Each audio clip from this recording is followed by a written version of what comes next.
talong update. Pinatayo natin guys, pinapatayo partial. So maganda nating nan, grabe yung distansya. Ito yung talong na extremes yung planting distance and spacing.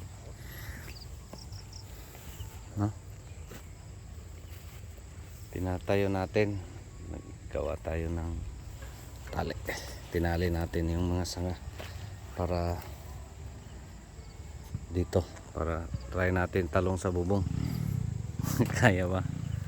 Ay nako, no? So yan yung mukha, maganda na sa mata.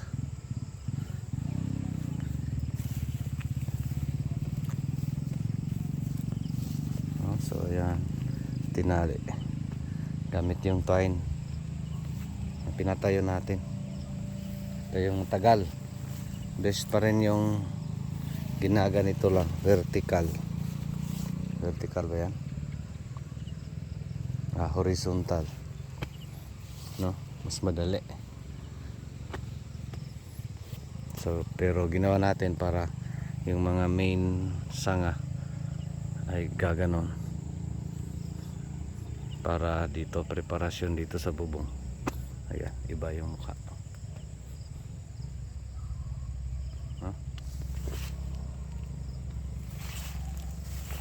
Ayan, ganda na, marami ng tutoy.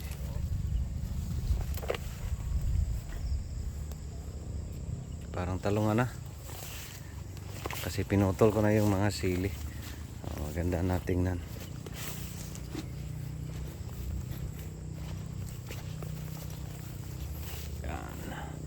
So yung hindi natali, ganito yung mukha, ganun ka kapal na 1 meter lampas na, no? So yan side, ganyan. So kapal na. So once matali, yan,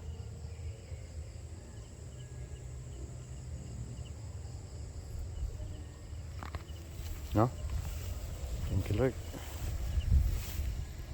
Marami na to, marami ng toy-toy. Di pa maklaro-klaro kasi mga maliliit pa. Tapos dami pang bulaklak, yung kakapal. So recovering after 2 weeks. Itong 2 weeks update. Ngayon ay Monday, September 1, no? So progress update number 6. Tapos price update sa talong 40. Okay na yung 40, no? Tapos abono tayo kahapon 16-20 mix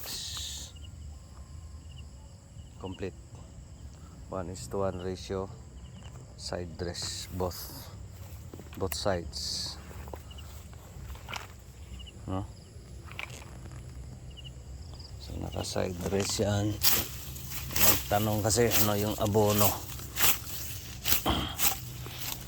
Tapos dami pa itong gagawin guys. Dapat itong mga sangang ganito, katali tinatanggalan ko na to dati. Yan, mga putol-putol na sang. Ito, puputulin ko.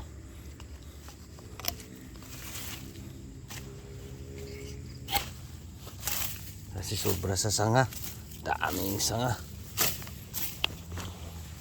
Ang mga sanga sa baba, yan yung management.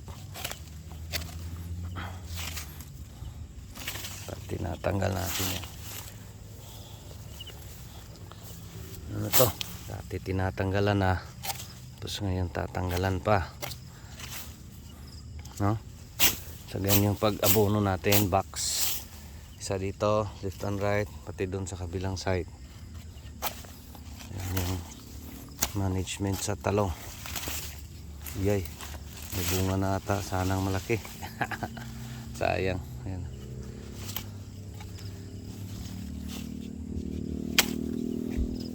So dapat tinatanggal ko itong mga dito.